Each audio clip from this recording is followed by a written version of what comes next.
Yo, guys, the drama on the show, the drama on the Ultimate Girls Trip SA. Sometimes I think to myself, you guys, like, I know now when I watch reality TV, I know that people say things, people do things just for content. But on this show, I'm just like, certain things are just so sensitive for people. Like, I'm just like, I see the content aspect of it, but I'm just like, yeah, like I like there's so many like there's so much of stepping on people's toes. There's so many things that sometimes have been said, and I'm like, that's such a sensitive issue for you to even talk on. Yeah, let's just recap on the last episode of the Ultimate Girls Trip. Guys, there's so much that I want to say. I really don't know like where to start and what to touch on. But let me just say something about Mel before we get into like certain scenarios or certain scenes that like I want to talk about. Guys, you know what's the annoying thing about Mel? I like Mel so much. Like, I like Mel so much and I want to continue to like her. But sometimes I'm just like, she just continues doing things that I'm just like, nah, man, like, that's not okay to say. Like, nah, man, like, you shouldn't be saying that. You shouldn't be doing that. But like, I like the girl so much. And I don't like that I I don't like that. I like the person that majority of the people on the show at that time don't like. I feel like it like says something about me. But I do feel like Mel is misunderstood in a sense. But I'm just like, like the stuff that they were talking about, how Mel like, talks like this whole trained language. I get it, you guys. Like, I get it. And like, I wouldn't take offense to it because I know the message that she's trying to say, with that whole Shani, stop running your mouth like a rat. They took it the wrong way, but I got it that it just simply means stop blabbing like nonstop. It's not saying that you are a rat or you speak like a rat or anything like that. And the other one that she said, what did she say? The other one, like Satan, not today. It's not literally like calling the person Satan. It just simply means like stop being. The word Satan just simply means an opposer. So not today. Like, I get it, you guys, and I wouldn't take offense to it, but like the sits up, guys, environment and being able to discern and decipher and being able to read your environment is very important. There's certain people you can't use that language around, and I feel like those people might not be the people that you'd use that language around because they're going to misinterpret you, and they're not going to understand because they don't follow meme life. They don't follow trends like that. Like, those are busy women. But if you come to people like me, girl, we can talk like that, like day and night. And you know what? Like, I'm like, I wouldn't take offense at that. So I feel like Mel sometimes, yeah, like with that one, I feel like she just missed. She didn't. I don't know whether to say like from when she said it the first time, when she used that trend language the first time, she should have got it that this is not the type of group or people I can use that language with because they're just gonna take offense. You know? But anyway, let's talk about who do we start with? Let's talk about Crystal or Crystal. Like I don't know why I call her Crystal, but Crystal. Crystal, this woman like at this point, guys, I think you guys know something about like what I feel about Crystal. She has a victim mentality, and personally, I can't stand people who always feel like they are the victims. Now that she feels like literally like everyone is against her, she sees that Letabo Lejoy has been calling her out for the way she's been, and literally no one is like for her because anytime someone tries and correct her and keep her accountable, she cries wolf. So now she's all of a sudden close to Mel. And I'm just like, but Mel, didn't you say that your intuition is telling you to stay away from Crystal? And didn't Crystal also speak some shady things? Not shady things, but say that Mel and Don, but she was not feeling Mel. All of a sudden, Crystal is sucking up to Mel. Even that whole scene at the beach where she was telling Mel that basically Les not Les, Bev. She was telling her that Bev sent her links and all of that unnecessary information. The reason why I'm calling it unnecessary information is because Bev did that before she had her conversation with Mel, you guys. And I feel like that should be put in the past. Anything that Bev then says after her conversation with Mel, I feel like then she should be held accountable. But everything pre that, like that was just an opinion based on her encounter or based on what she knows about Bev before she had that conversation with Bev. Before she had that conversation with Mel. So I just found that Les is not Les that Crystal is just Crystal is like she's bitter. She's the type of person if you don't get along with her, she's gonna try by all means to speak down on you and be bitter and literally get everyone to come against you. And I feel like that's what she was doing to Bev. Just because her and Bev are no longer friends like that, she is basically trying by all means to bring out the stuff that her and Bev spoke in confidence, confidentially, and all of a sudden she's bringing it out. Like, why don't you speak about the aspects that you spoke about when it comes to Mel? Instead, you are only bringing out the stuff that Bev said. So Crystal is just like I can't honestly, personally, I can't take Crystal serious. Even when she was speaking about the whole thing that she was born on a stage, that she once made 30 million rands like in one day, like she's met the president of the United States. Like in Crystal's head, like everything like revolves around her. She's a singer. She's model against Charlize Theron. I'm just like anyone who needs to get off of their high horse. We are speaking about Crystal. Crystal needs to get off of her high horse because in her head, I really don't know what she thinks of herself. Before I move on from Mel Lucas, guys, you know what? When I watched the first episode of The Ultimate Girls Trip SA and I saw Mel with that bag, she was coming to the pool side with that bag. And I'm just like, what's up with that bag, Mel? Like, why are you carrying that bag, like that bag everywhere you go? But like, I didn't think that there was a possibility that she's recording people. I just thought like there was something shady and off with the fact that she carries that bag around.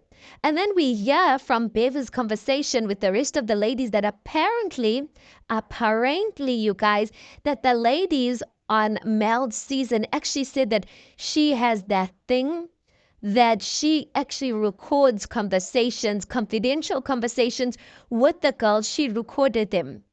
And I'm like, no wonder she goes around suing people because that's the proof that she has. And guys, if you have been following up, Mel and her husband, Pete, is basically suing Nonko, and I'm guessing suing Nonko for 1 million rands, and they suing her for the stuff basically that she said. And now Nonko, there's no going back because besides the fact that the Ultimate Girls Trip is like now it's on a public domain, like anyone can access it who has the subscription to Showmax. Basically, Mel has proof of it because Mel has been recording certain things. Okay, Mel was not part of that conversation, but anyway, they can pull those episodes. But I'm just like, Mel, you can't be doing that. That's not okay. According to my knowledge, it's not even lawful to be recording people without their permission. And she says not as long as she is part of it, then there's nothing unlawful about it. So it looks like girl has done her research and girl is set that it's okay to be recording conversations that you're having with people as long as you are part of it. But I'm like, how unfair is that? Because you know very well that the conversation is being recorded so you know what to say, you know what not to say, so that you do not get yourself implicated. But yet the other ladies are letting loose, saying whatever they want to say. I mean, it's a free space, like it's a reality show, like everyone's like bringing on the drama and you are just bringing that. No, ma'am. No, Mel, that is not okay. Hence, I was saying that I like Mel so much, but that is just off. Like you can't find that okay. And then every opportunity, like this last episode, she's whipping out a paper for Bev and basically reading the quotation that Bev shared on her stories about a Bible quotation. And I'm like, God, like, someone said that Mel actually records everything that's been said, sends it to her husband, and then her husband sends her like what to say next. And I'm like, I am convinced because when did Mel get time to print out Liz's post or Liz's quotation or Bible quote? Like, when did she get time to do that? I'm just like, Mel, you can't be living a life like this, like where you keeping tabs like on people with recordings, and you know very well you can whip those things up out at any time to sue them or whip them out to say something. Get like, no, Mel, like there's no possible way, like it's not okay. Moving on from Mel, because there's so much I can say that like I don't like about Mel, but there's just something, or maybe I have a soft spot for her, you guys, because she doesn't have family. And I feel like in as much as Mel is not an emotional person, she's not there, you guys, to like speak her emotions and all of that. And no, she knows very well the perception that the public has about her, and the perceptions that the girls probably have about her, especially with this whole thing of the Tammy Taylor, like her guard is up. So she's not going to come in there and speak about maybe her feelings of not having her family and Don and all of that. But I guess that's the reason why I have a soft spot for her. Moving on to Lassie and Nonku. Lassie and Nonku basically had like a chit chat situation at the poolside, where basically Nonku was basically saying that she feels like Lassie is basically giving vibes that Nonku like is a loose girl and all of that. You know, one thing I don't like about Lassie, Lassie is smart at her mouth, and she knows that. And I feel like because she's good at speaking and good at reasoning, she gets away or trying to explain herself out of stuff. There's many times, guys, even in Lassie's diary session, she does give off the vibes that Nonku, she does give off that she's trying to say that Nonku is a loose girl. Even when Nonku was basically, when they were at that mountain place, that Blue Sea mountain place or Blue Mountain. And Nonku was basically saying that she was agreeing that she snatched that guy that they keep talking about. By the way, I don't even see what is the fuss with that guy. That he's good looking is what I don't see. Yeah, he's got a nice accent, but besides that, like, no, guys, I don't see like what is the fuss and the woo-ha about that guy. So Nonku was like, yes, like she did snatch the guy from Liz and whatnot. And let's see, in a diary session basically says, "Nguwes Zulu, in the Zulu tribe, you as a woman, you're not supposed to chase a man. A man's supposed to chase you. You're supposed to have some sorts of like pride in a sense and let a man chase you." What are you trying to say when you're saying that? You are saying that a person is easy. You're trying to say they're easy because they don't let the guy chase them enough. So I'm like, let's see, you smart with your words, and you make sure that you don't say something directly, but yet there's a subliminal message in what you're saying. So I agree with Nonku that Ulasi does say certain things that give off vibes that she's saying that Unungu is easy. And I do also agree that Unungu did take it a bit far. But I'm just like, these two sometimes I feel like they have, I don't know if it's beef from season one of The Real Housewives of Durban, but then again, I'm just like, sometimes the way they get along, or should I say cordial, but they don't seem cordial. They smile and laugh with one another sometimes. So I don't know if it's just for vibes, because I saw somewhere on Instagram when Nongo was saying, guys, this is the reality TV. Everything is for entertainment. So I don't know if they're really like that with one another, or they really don't care for one another. But according to what I've noticed, it's really not that deep. It's really not that deep. What else do I want to speak about, you guys? Yeah, I think that's basically it. The recap of my thoughts of the last episode of The Real Housewives. I'm saying The Real Housewives, The Ultimate Girls Trip. Nonku and Les drove out of the city or drove out of that place. Nonku's like a problem child, you guys. I just feel like Nonku's like a problem child, and you know what? I'm not gonna judge her for hooking up because it's not a hookup, for doing whatever she wants to do with that guy.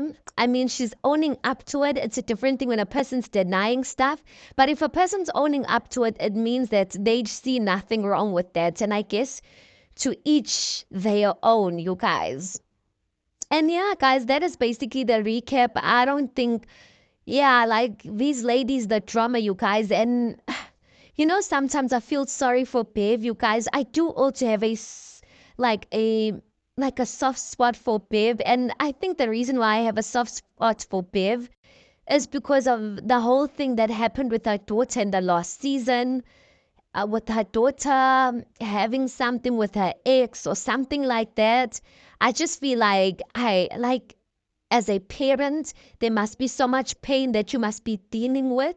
But maybe I am struggling to separate these things that, okay, there's that element of your life and then there's another element. But with Bev, I just feel like I don't know what to think about Bev sometimes because I'm just like, yeah, let me just keep quiet because I have like I'm two ways about Bev. I wanna like her, but sometimes I'm just like Bev, like yes, like if you're gonna put out certain things, sometimes you need to live up to it, my Scott. Like, yeah, like sometimes I feel like you say things like unnecessary. Sometimes I feel like you're causing unnecessary drama or unnecessary comments. Like even the whole beef with Mel, I feel like it's like I get it that like I also don't like people who take people for a ride. So maybe Babe is coming from a place that she doesn't appreciate like the rumors. Like there can't be so many people saying the same thing about Mel and her husband, and that should say something about Mel. Like I get it, but like you can't be inheriting people's beef and coming into like a show and treating a person like that, and like having like so much of an opinion about someone that you don't know like that. Nah. Like it's at this point, it's starting to feel personal. Anyway, guys, let me end it and pocket there. Tell me what did you think about the recap of this episode. Please do make sure that you like the video. Please do subscribe. It is absolutely for free of charge, and I'll see you on the next one.